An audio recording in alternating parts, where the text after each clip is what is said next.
लीजिए सुनिए प्रेमचंद की लिखी कहानी मंत्र। वाचन समीर गोस्वामी का है। पंडित लीलाधर चौबे की जबान में जादू था। जिस वक्त वो मंच पर खड़े होकर अपनी वाणी की सुधा वृष्टि करने लगते थे, श्रोताओं की आत्माएं तृप्त हो जाती थीं, लोगों पर अनुराग का नशा छा जाता था।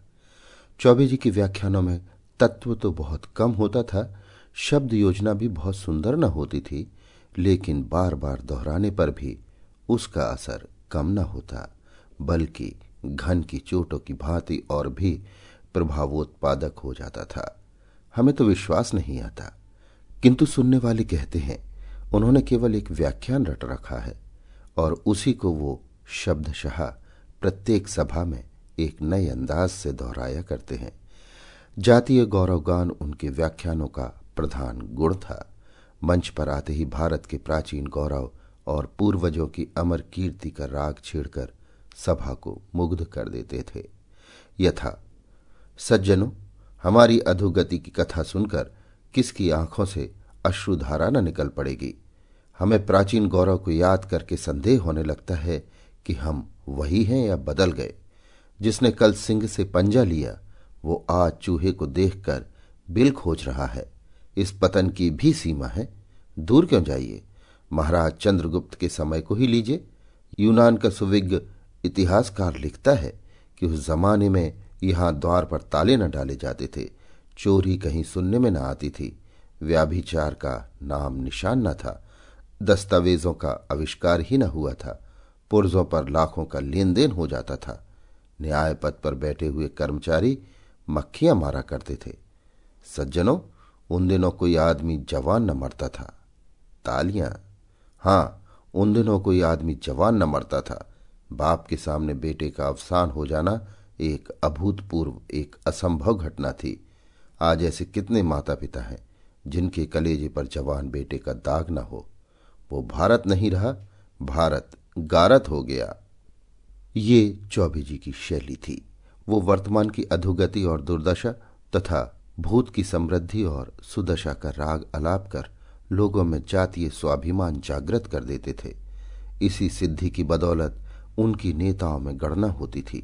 विशेषतः हिंदू सभा के तो वो कर्णधार ही समझे जाते थे। हिंदू सभा के उपासकों में कोई ऐसा उत्साही, ऐसा दक्ष, ऐसा नीत चतुर दूसरा न था।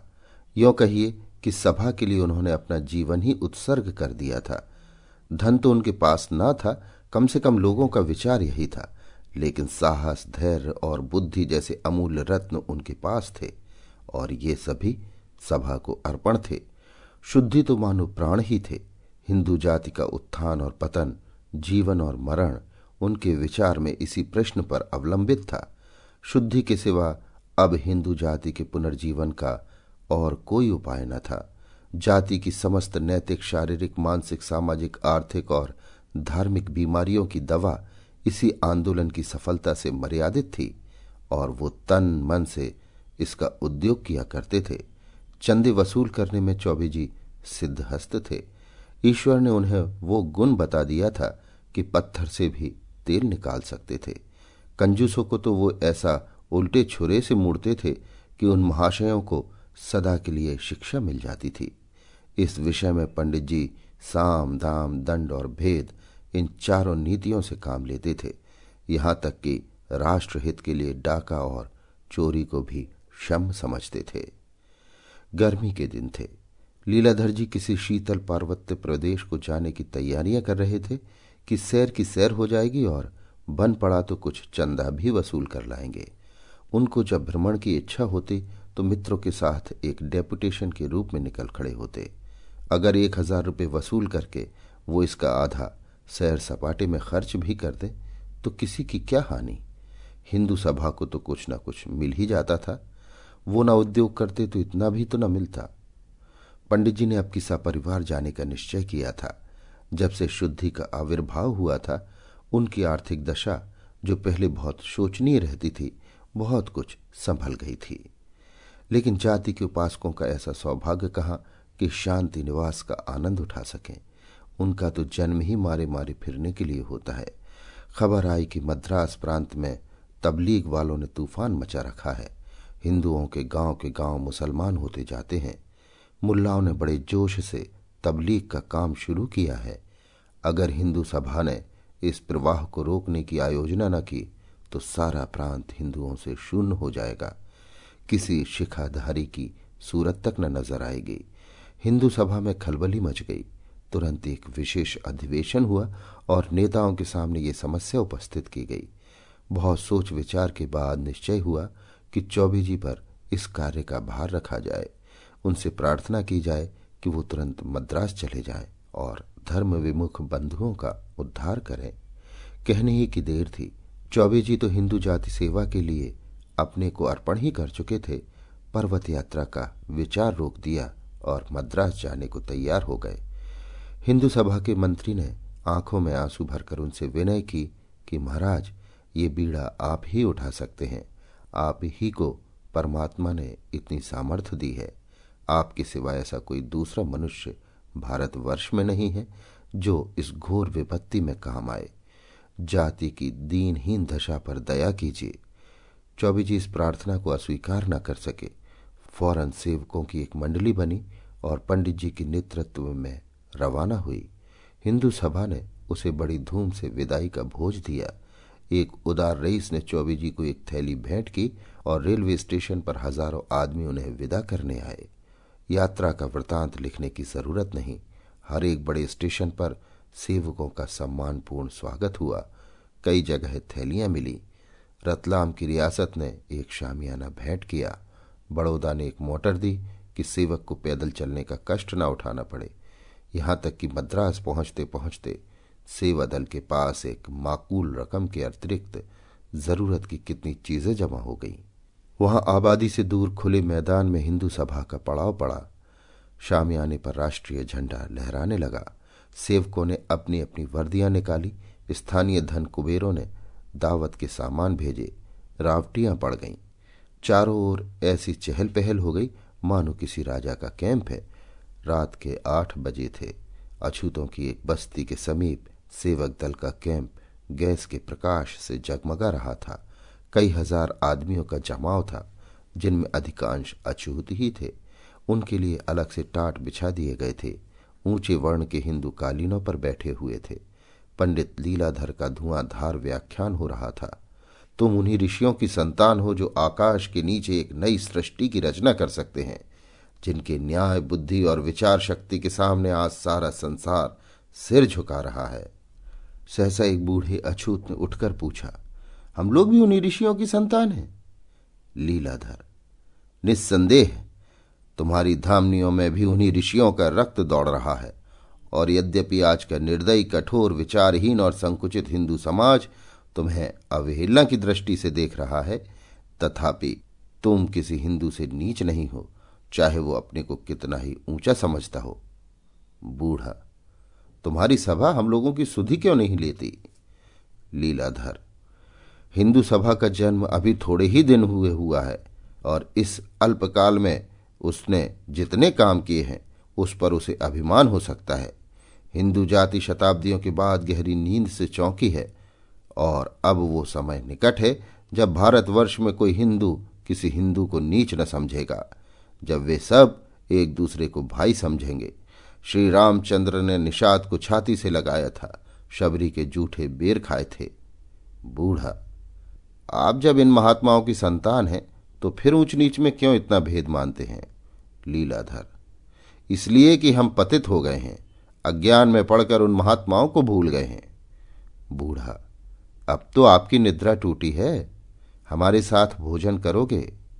लीलाधर, मुझे कोई आपत्ति नहीं है। बूढ़ा, मेरे लड़के से अपनी कन्या का विवाह कीजिएगा। लीलाधर, जब तक तुम्हारे जन्म संस्कार न बदल जाए, जब तक तुम्हारे आहार व्यवहार में परिवर्तन न हो जाए, हम तुमसे विवाह का संबंध नहीं कर सकते। मांस खाना छोड़ो, मदिरा पीना छोड़ो, शिक्षा ग्रहण करो, तभी तुम उच्च वर्ण के हिंदुओं में मिल सकते हो। बूढ़ा, हम कितने ही ऐसे कुलीन ब्राह्मणों को जानते हैं जो रात दिन नशे में डूबे रहते हैं, मांस के बिना कौर नहीं उठाते, और कितने ही ऐसे हैं जो एक अक्षर भी नहीं पढ़े हैं, पर आपको उनके साथ भोजन करते देखता हूं। उनसे विवाह संबंध करने में आपको कदाचित इनकार न होगा। जब आप खुद अज्ञान में पड़े हुए हैं तो हमारा उद्धार कैसे कर सकते हैं? आपका हृदय अभी तक अभिमान से भरा हुआ है। जाइए, अभी कुछ दिन और अपनी आत्मा का सुधार कीजिए। हमारा उद्धार आपके किए न होगा। हिंदू समाज में रहकर हमारे माथे से नीचता का कलंक न मिटेगा। हम कितने ही विद्वान, कितने ही आचारवान हो जाएं, आप हमें यूं ही नीच समझते रहेंगे। हिंदुओं की आत्मा मर गई है और उसका स्थान अहंकार ने ले लिया है। हम अब देवता की शरण में जा रहे हैं, जिनके मानने वाले हमसे गले मिलने को आज ही तैयार हैं। वे ये नहीं कहते कि तुम अपने संस्कार बदल कर आओ। हम अच्छे हैं या बुरे, वे इसी दशा में हमें अपने पास बुला रहे हैं। अगर आप ऊंचे हैं तो ऊंचे बने रहिए, हमें उड़ना न पड़ेगा। लीलाधर, एक ऋषि संतान के मुंह से ऐसी बातें सुनकर मुझे आश्चर्य हो रहा है।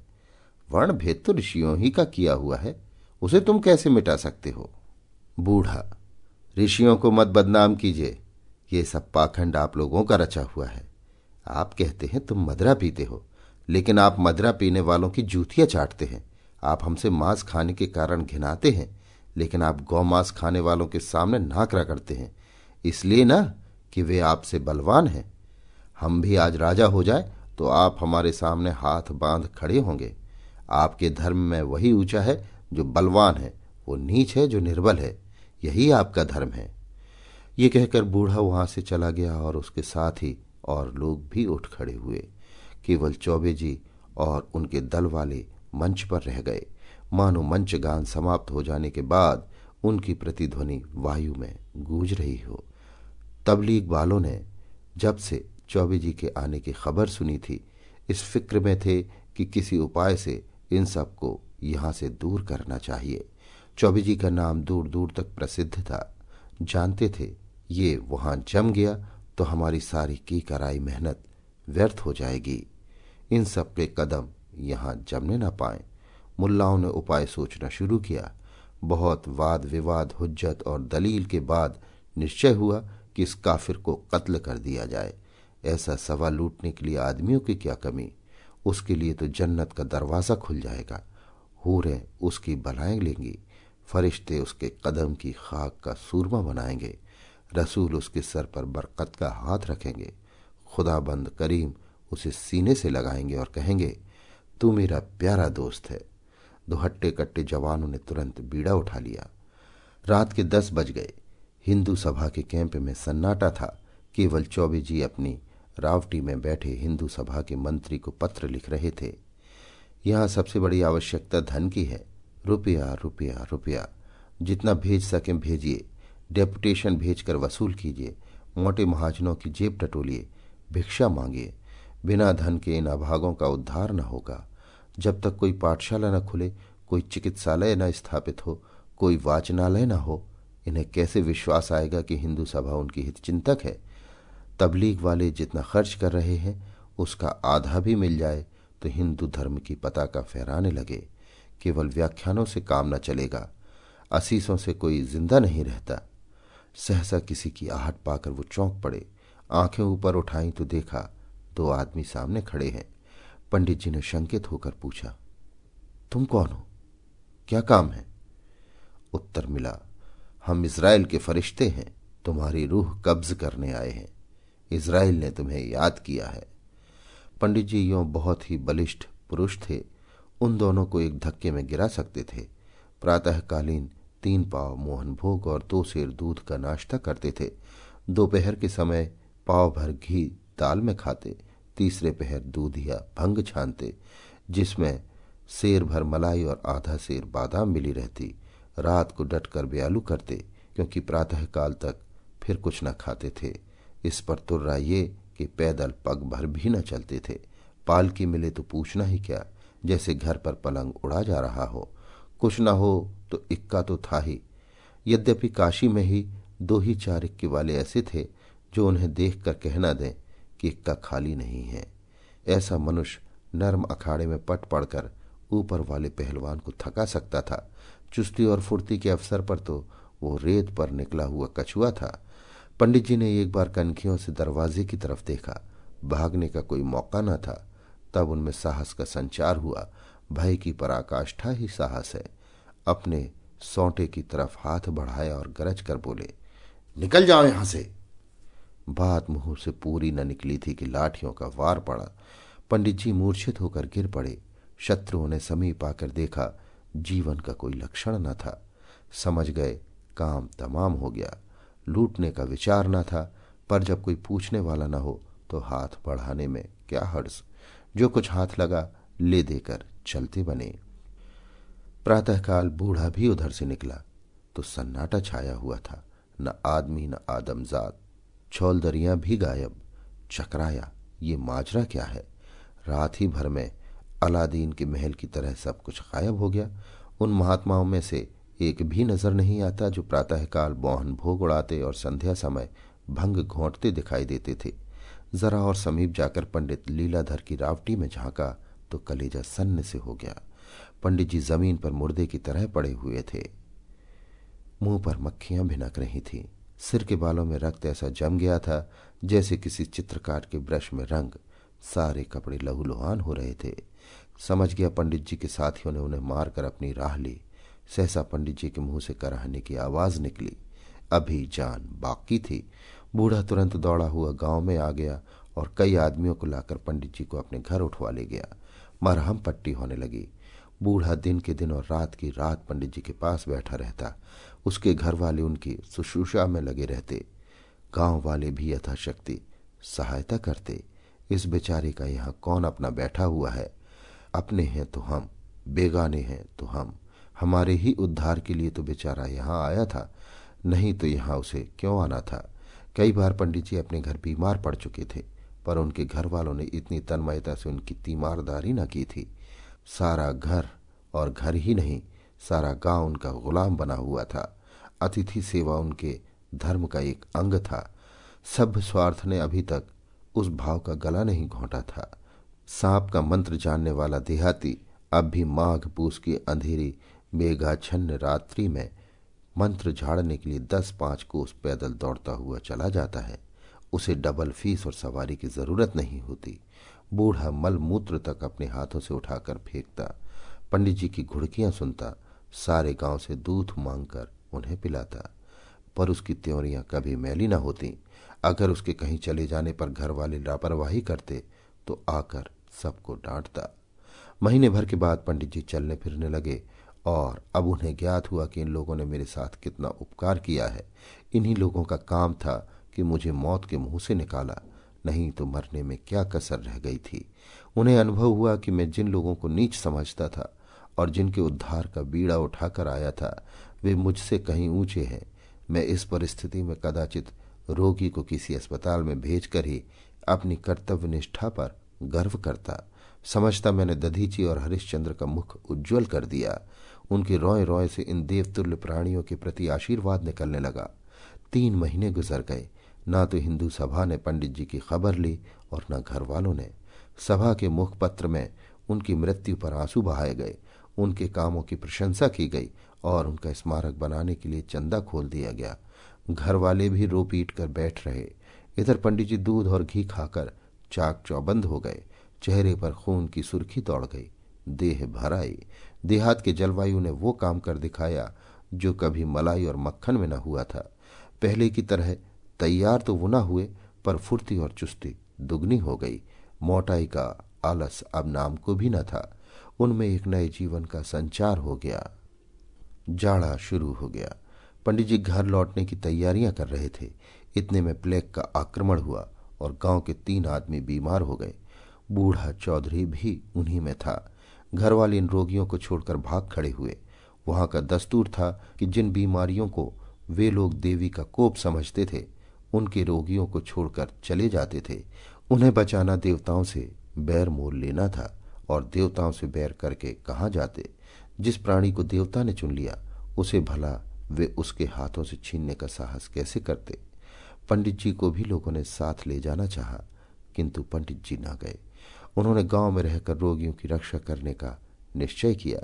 जिस प्राणी ने उन्हें मौत के पंजे से छुड़ाया था, उसे इस दशा में छोड़कर वो कैसे जाते। उपकार ने उनकी आत्मा को जगा दिया था। बूढ़े चौधरी ने तीसरे दिन होश आने पर जब उन्हें अपने पास खड़े देखा तो बोला, महाराज, तुम यहां क्यों आ गए? मेरे लिए देवताओं का हुक्म आ गया है। अब मैं किसी तरह नहीं रुक सकता। तुम क्यों अपनी जान जोखिम में डालते हो? मुझ पर दया करो, चले जाओ। लेकिन पंडित जी पर कोई असर न हुआ। वो बारी बारी से तीनों रोगियों के पास जाते और कभी उनकी गिल्टियां सेंकते, कभी उन्हें पुराणों की कथाएं सुनाते। घरों में नाज, बर्तन आदि सब्जियों के त्यों रखे हुए थे। पंडित जी पत्थ बनाकर रोगियों को खिलाते। रात को जब रोगी सो जाते और सारा गांव भाएं भाएं करने लगता, तो पंडित जी को भयंकर जंतु दिखाई देते। उनके कलेजे में धड़कन होने लगती, लेकिन वहां से टलने का नाम न लेते। उन्होंने निश्चय कर लिया था कि या तो इन लोगों को बचा ही लूंगा या इन पर अपने को बलिदान ही कर दूंगा। जब 3 दिन सेंक बांध करने पर भी रोगियों की हालत न संभली, तो पंडित जी को बड़ी चिंता हुई। शहर वहां से 20 मील पर था। रेल का कहीं पता नहीं, रास्ता, बीहड़ और सवारी कोई नहीं। इधर ये भय कि अकेले रोगियों की न जाने क्या दशा हो। बेचारे बड़े संकट में पड़े। अंत को चौथे दिन पहर रात रहे वो अकेले शहर को चल दिए और 10 बजते बजते वहां जा पहुंचे। अस्पताल से दवा लेने में बड़ी कठिनाई का सामना करना पड़ा। गवारों से अस्पताल वाले दवाओं का मनमाना दाम वसूल करते थे। पंडित जी को मुफ्त क्यों देने लगे? डॉक्टर ने मुंशी से कहा, दवा तैयार नहीं है। पंडित जी ने गिड़गिड़ाकर कहा, सरकार, बड़ी दूर से आया हूं, कई आदमी बीमार पड़े हैं, दवा न मिलेगी तो सब मर जाएंगे। मुंशी ने बिगड़कर कहा, क्यों सिर खाए जाते हो?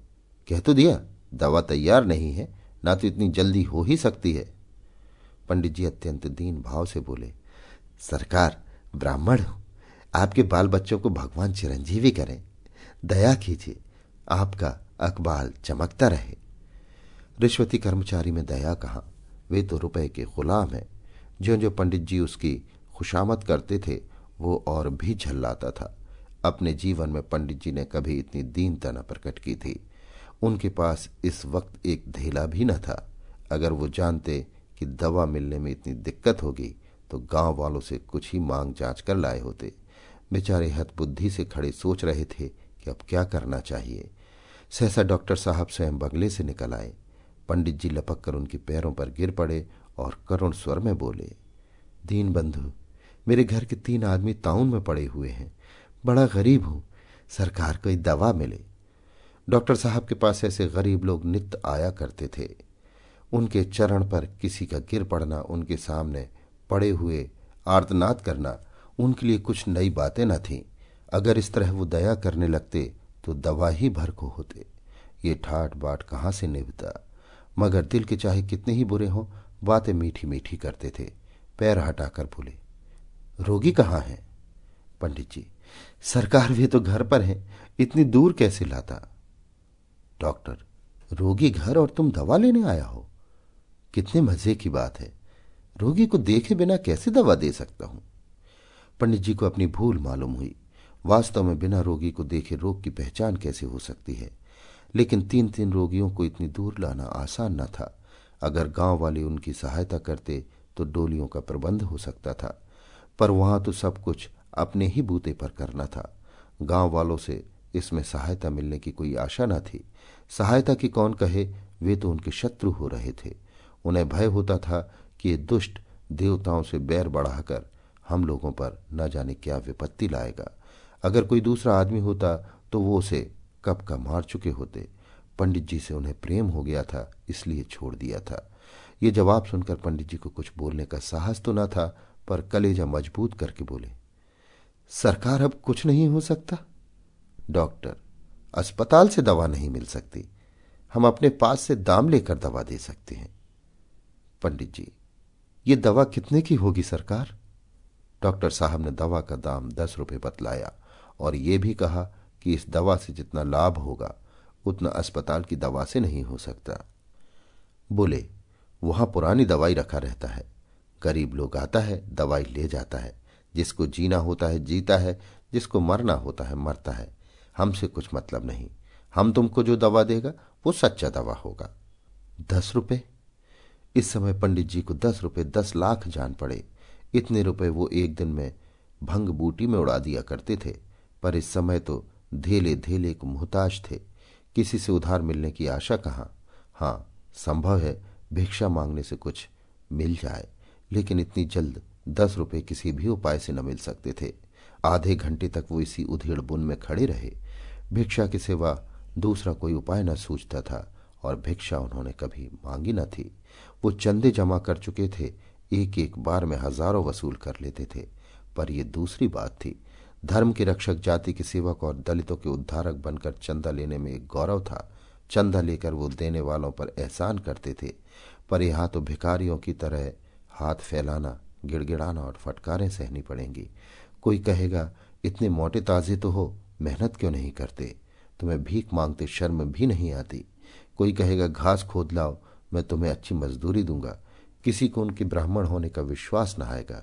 अगर यहां उनका रेशमी अचकन और रेशमी साफा होता, केसरिया रंग वाला दुपट्टा ही मिल जाता, तो वो कोई स्वांग भर लेते। ज्योतिषी बनकर वो किसी धनी सेठ को फांस सकते थे और इस फन में वो उस्ताद भी थे। पर यहां वो सामान कहाँ? कपड़े लत्ते तो सब कुछ लुट चुके थे। विपत्ति में कदाचित बुद्धि भी भ्रष्ट हो जाती है। अगर वो मैदान में खड़े होकर कोई मनोहर व्याख्यान दे देते तो शायद उनके 10-5 भक्त पैदा हो जाते, लेकिन इस तरफ उनका ध्यान ही न गया।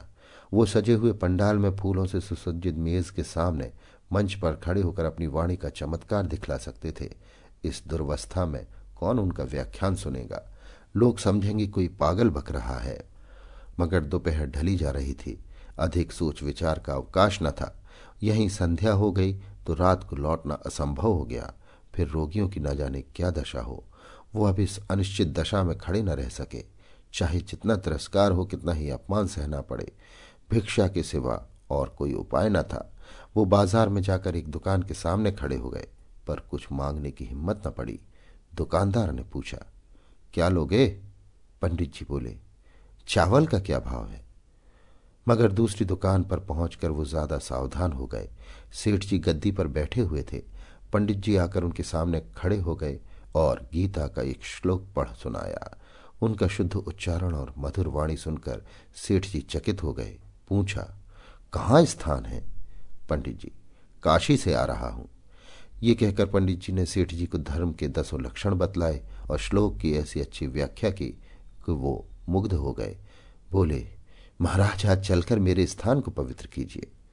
कोई स्वार्थी आदमी होता तो इस प्रस्ताव को सहर्ष स्वीकार कर लेता, लेकिन पंडित जी को लौटने की पड़ी थी। बोले, नहीं सेठ जी, मुझे अवकाश नहीं है। सेठ, महाराज, आपको हमारी इतनी खातरी करनी पड़ेगी। पंडित जी जब किसी तरह ठहरने पर राजी न हुए तो सेठ जी ने उदास होकर कहा, फिर हम आपकी क्या सेवा करें? कुछ आज्ञा दीजिए। आपकी वाणी से तो तृप्ति नहीं हुई। फिर कभी इधर आना हो तो अवश्य दर्शन दीजिएगा। पंडित जी, आपकी इतनी श्रद्धा है तो अवश्य आऊंगा। ये कहकर पंडित जी फिर उठ खड़े हुए। संकोच ने फिर उनकी जबान बंद कर दी। ये आदर सत्कार इसलिए तो है कि मैं अपना स्वार्थ भाव छिपाए हुए हूं। कोई इच्छा प्रकट की और इनकी आंखें बदली। सूखा जवाब चाहे ना मिले, पर श्रद्धा न रहेगी। वो नीचे उतर गए और सड़क पर एक क्षण के लिए खड़े होकर सोचने लगे, अब कहाँ जाऊं? उधर जाड़े का दिन किसी विलासी के धन की भांति भागा चला जाता था। वो अपने ही ऊपर झुंझला रहे थे। जब किसी से मांगूंगा नहीं तो कोई क्यों देने लगा? कोई क्या मेरे मन का हाल जानता है? वे दिन गए जब धनी लोग ब्राह्मणों की पूजा किया करते थे। ये आशा छोड़ दो कि कोई महाशय आकर तुम्हारे हाथ में रुपए रख देंगे। वो धीरे धीरे आगे बढ़े। सहसा सेठ जी ने पीछे से पुकारा, पंडित जी, जरा ठहरिए। पंडित जी ठहर गए। फिर घर चलने के लिए आग्रह करने आता होगा। ये तो ना हुआ कि 1 रुपये का नोट लाकर देता। मुझे घर ले जाकर न जाने क्या करेगा। मगर जब सेठ जी ने सचमुच एक गिनी निकाल कर उनके पैरों पर रख दी तो उनकी आंखों में एहसान के आंसू छलक आए। हैं, अब भी सच्चे धर्मात्मा जीव संसार में है, नहीं तो ये पृथ्वी रसातल को न चली जाती। अगर इस वक्त उन्हें सेठ जी के कल्याण के लिए अपनी देह का सेर आध से रक्त भी देना पड़ता तो भी शौक से दे देते। गदगद कंठ से बोले, इसका तो कुछ काम न था सेठ जी, मैं भिक्षुक नहीं, आपका सेवक हूं। सेठ जी श्रद्धा विनय पूर्ण शब्दों से बोले, भगवान, इसे स्वीकार कीजिए। ये दान नहीं, भेंट है। मैं भी आदमी पहचानता हूं। बहुतेरे साधु संत योगी यति देश और धर्म के सेवक आते रहते हैं, पर ना जाने क्यों किसी के प्रति मेरे मन में श्रद्धा नहीं उत्पन्न होती। उनसे किसी तरह पिंड छुड़ाने की पड़ जाती है। आपका संकोच देखकर मैं समझ गया कि आपका ये पेशा नहीं है। आप विद्वान हैं, धर्मात्मा हैं, पर किसी संकट में पड़े हुए हैं। इस तुच्छ भेंट को स्वीकार कीजिए और मुझे आशीर्वाद दीजिए। पंडित जी दवाएं लेकर घर चले तो हर्ष, उल्लास और विजय से उनका हृदय उछला पड़ता था। हनुमान जी भी संजीवनी बूटी लाकर इतने प्रसन्न न हुए होंगे।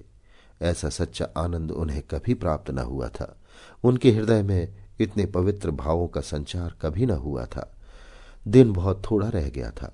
सूर्यदेव अविरल गति से पश्चिम की ओर दौड़ते चले जाते थे। क्या उन्हें भी किसी रोगी को दवा देनी थी? वो बड़े वेग से दौड़ते हुए पर्वत की ओट में छिप गए। पंडित जी और भी फुर्ती से पांव बढ़ाने लगे, मानो उन्होंने सूर्यदेव को पकड़ लेने की ठानी है। देखते देखते अंधेरा छा गया। आकाश में 2-1 तारे दिखाई देने लगे। अभी 10 मील की मंजिल बाकी थी। जिस तरह काली घटा को सिर पर मंडराते देखकर गृहिणी दौड़ दौड़कर सुखावन समेटने लगती है, उसी भांति लीलाधर ने भी दौड़ना शुरू किया। उन्हें अकेले पड़ जाने का भय न था, भय था अंधेरे में राह भूल जाने का। दाएं बाएं बस्तियां छूटती जाती थी। पंडित जी को ये गांव इस समय बहुत ही सुहावने मालूम होते थे। कितने आनंद से लोग अलाव के सामने बैठे ताप रहे हैं। सहसा उन्हें एक कुत्ता दिखाई दिया। न जाने किधर से आकर वो उनके सामने पगडंडी पर चलने लगा। पंडित जी चौंक पड़े, पर एक क्षण में उन्होंने कुत्ते को पहचान लिया। वो बूढ़े चौधरी का कुत्ता मोती था। वो गांव छोड़कर आज इधर इतनी दूर कैसे आ निकला? क्या वो जानता है पंडित जी दवा लेकर आ रहे होंगे? कहीं रास्ता भूल जाए, कौन जानता है। पंडित जी ने एक बार मोती कहकर पुकारा तो कुत्ते ने दुम हिलाई, पर रुका नहीं। वो इससे अधिक परिचय देकर समय नष्ट न करना चाहता था। पंडित जी को ज्ञात हुआ कि ईश्वर मेरे साथ है, वो मेरी रक्षा कर रहे हैं। अब उन्हें कुशल से घर पहुंचने का विश्वास हो गया। 10 बजते बजते पंडित जी घर पहुंच गए। रोग घातक न था, पर यश पंडित जी को बदा था। 1 सप्ताह के बाद तीनों रोगी चंगे हो गए। पंडित जी की कीर्ति दूर दूर तक फैल गई। उन्होंने यम देवता से घोर संग्राम करके इन आदमियों को बचा लिया था। उन्होंने देवताओं पर भी विजय पाली थी। असंभव को संभव कर दिखाया था। वो साक्षात भगवान थे। उनके दर्शनों के लिए लोग दूर दूर से आने लगे। किंतु पंडित जी को अपनी कीर्ति से इतना आनंद न होता था जितना रोगियों को चलते फिरते देखकर। चौधरी ने कहा, महाराज तुम साक्षात भगवान हो। तुम न आ जाते तो हम न बचते। पंडित जी बोले, मैंने कुछ नहीं किया, ये सब ईश्वर की दया है। चौधरी, अब हम तुम्हें कभी न जाने देंगे। जाकर अपने बाल बच्चों को भी ले आओ। पंडित जी, हाँ मैं भी यही सोच रहा हूं। तुमको छोड़कर अब नहीं जा सकता। मुल्लाओं ने मैदान खाली पाकर आसपास के देहातों में खूब जोर बांध रखा था। गांव के गांव मुसलमान होते जाते थे। उधर हिंदू सभा ने सन्नाटा खींच लिया था। किसी की हिम्मत न पड़ती थी कि इधर आए। लोग दूर बैठे हुए मुसलमानों पर गोला बारूद चला रहे थे। इस हत्या का बदला कैसे लिया जाए, यही उनके सामने सबसे बड़ी समस्या थी। अधिकारियों के पास बार बार प्रार्थना पत्र भेजे जा रहे थे कि इस मामले की छानबीन की जाए, और बार बार यही जवाब मिलता था कि हत्याकारियों का पता नहीं चलता। उधर पंडित जी के स्मारक के लिए चंदा भी जमा किया जा रहा था, मगर इस नई ज्योति ने मुल्लाओं का रंग फीका कर दिया। वहां एक ऐसे देवता का अवतार हुआ था जो मुर्दों को जिला देता था, जो अपने भक्तों के कल्याण के लिए अपने प्राणों का बलिदान कर सकता था। मुल्लाओं के यहाँ ये सिद्धि कहाँ, ये विभूति कहाँ, ये चमत्कार कहाँ? इस ज्वलंत उपकार के सामने जन्नत और अखूबत की कोरी दलीलें कब ठहर सकती थी? पंडित जी अब वो अपने ब्राह्मणत्व पर घमंड करने वाले पंडित जी न थे। उन्होंने शूद्रों और भीलों का आदर करना सीख लिया था। उन्हें छाती से लगाते हुए अब पंडित जी को घृणा न होती थी। अपना घर अंधेरा पाकर ही ये इस्लामी दीपक की ओर झुके थे। जब अपने घर में सूर्य का प्रकाश हो गया तो उन्हें दूसरों के यहाँ जाने की क्या जरूरत थी? सनातन धर्म की विजय हो गई। गांव गांव में मंदिर बनने लगे और शाम सवेरे मंदिरों से शंख और घंटे की ध्वनि सुनाई देने लगी। लोगों के आचरण आप ही आप सुधरने लगे। पंडित जी ने किसी को शुद्ध नहीं किया। उन्हें अब शुद्धि का नाम लेते शर्म आती थी। मैं भला इन्हें क्या शुद्ध करूंगा? पहले अपने को तो शुद्ध कर लूं।